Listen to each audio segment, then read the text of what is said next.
Hello, the student of class 9. Today we will read from the book of Beehive, lesson number 6, My Childhood. This lesson belongs to our 11th President, Dr. Abdul Kalam. It is lesson is taken from his autobiography named Wings of the Fire. In this lesson, he also describes about his childhood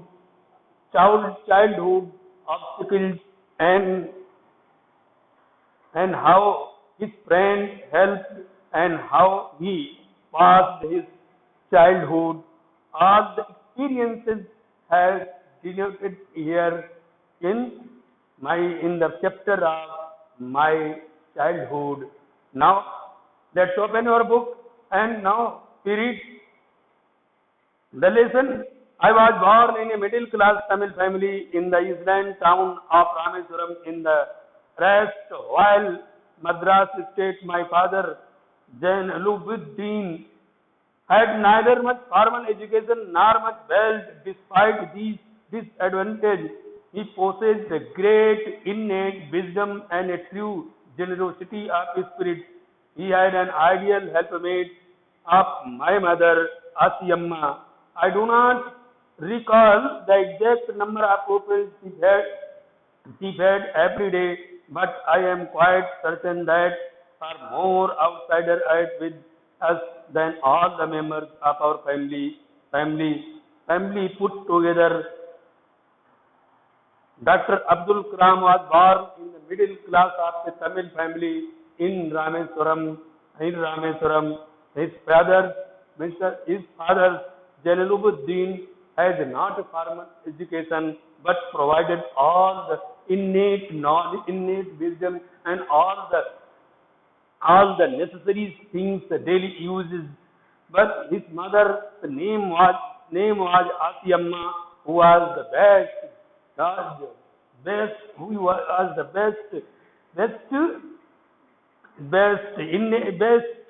generosity of spirit and best partner of my father's Jalaluddin's life partner.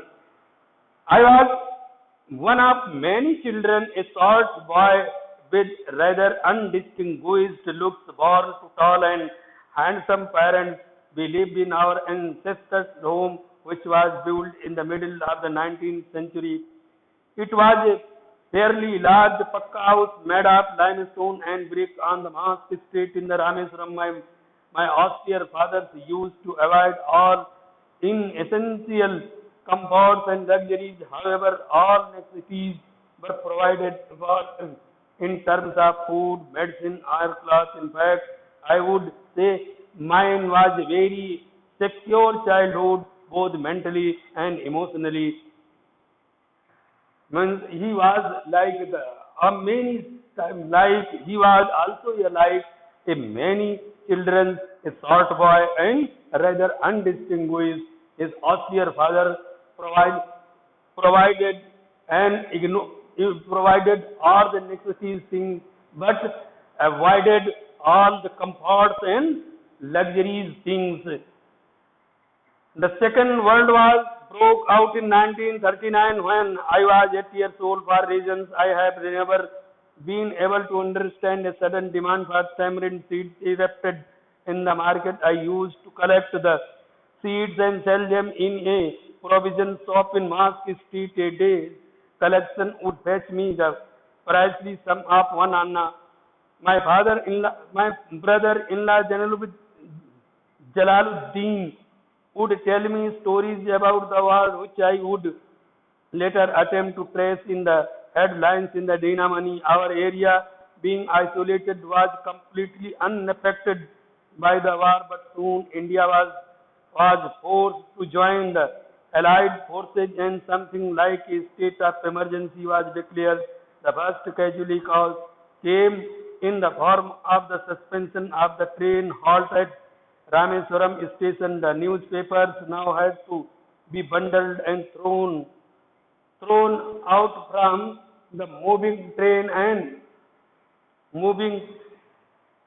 on the Rameswaram road between Rameswaram and Dhanushkodi.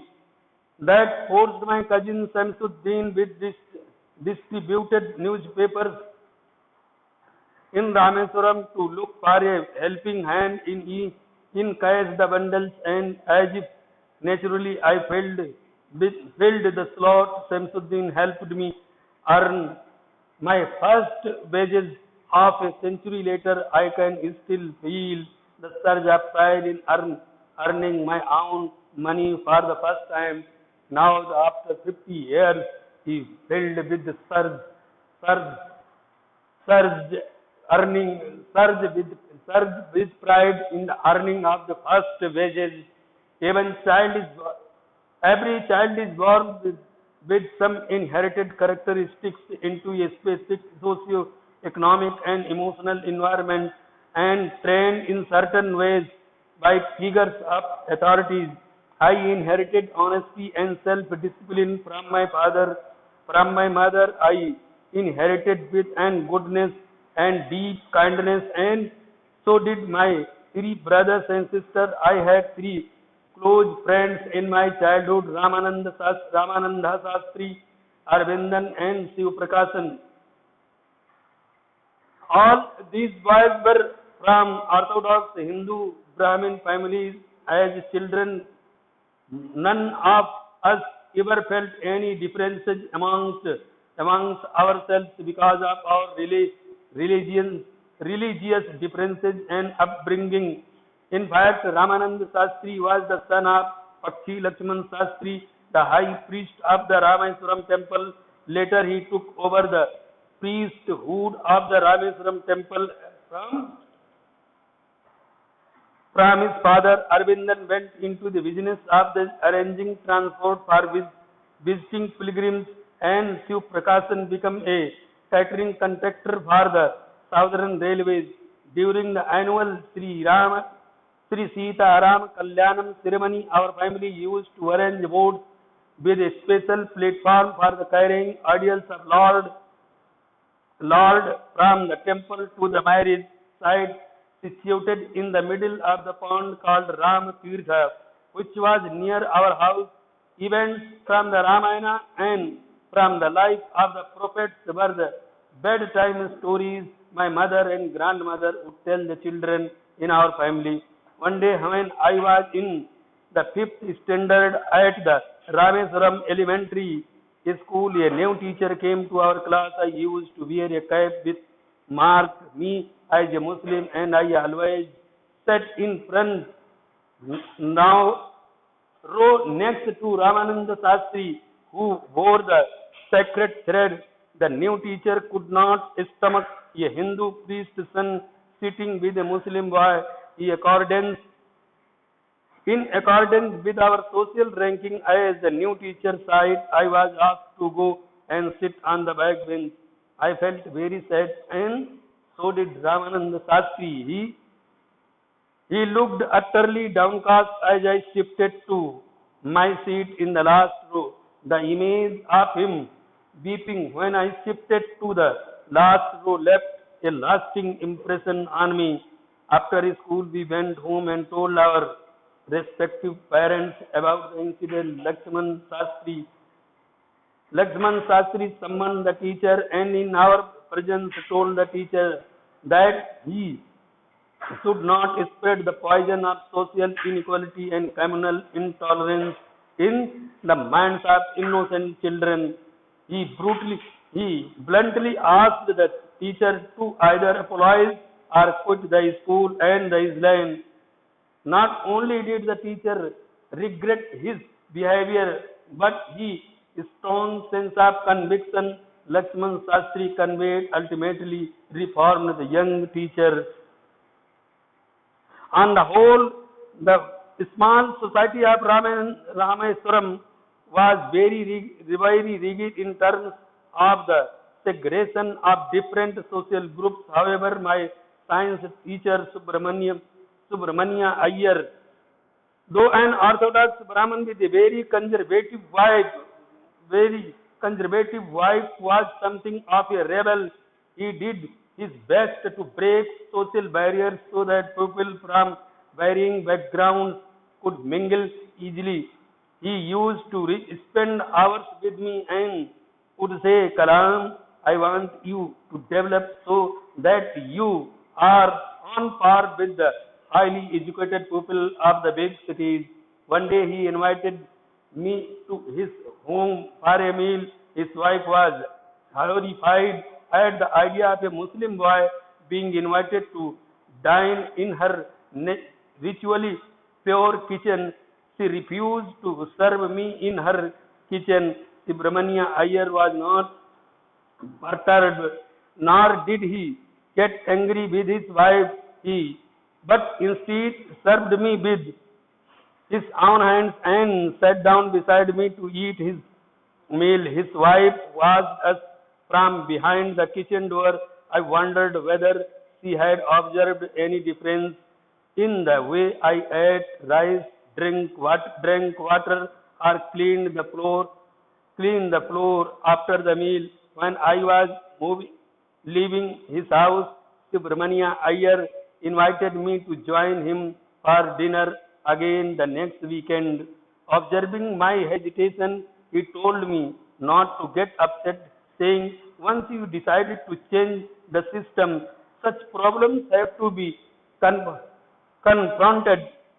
When I visited his house the next week, Subramania Iyer's wife took me inside her kitchen and served me food with her own hands.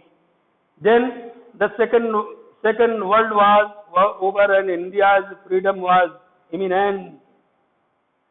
Indians will build their own India, declared Gandhiji. The whole country was filled with an unprecedented optimism.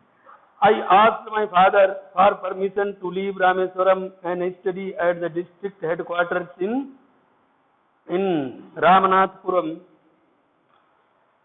He told me as if thinking aloud, Abdul, I know you have to go away to grow. Does the seagull not fly across the sun alone without an egg?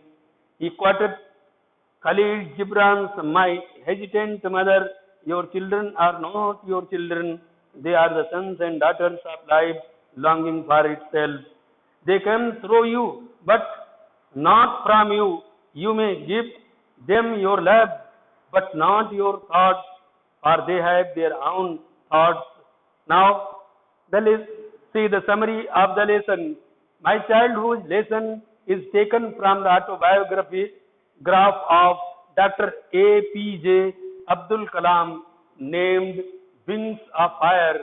In this lesson, Dr. Kalam narrates the hardship and influences he faced in his childhood, the way his parents mentored him upbringing and thinking how he earned his first wages and most importantly, how he learned the first lessons of the social equality in the tiny town of Rameswaram from the basis of this story.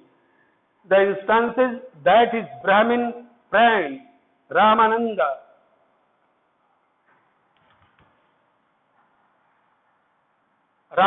Shastri did not like Abdul being told to sit the back of the class because of his religious beliefs and that his science teacher Siva Subramania Iyer, an orthodox Brahmin, invited Abdul to house for meals make a lasting impression on Dr. Kalam.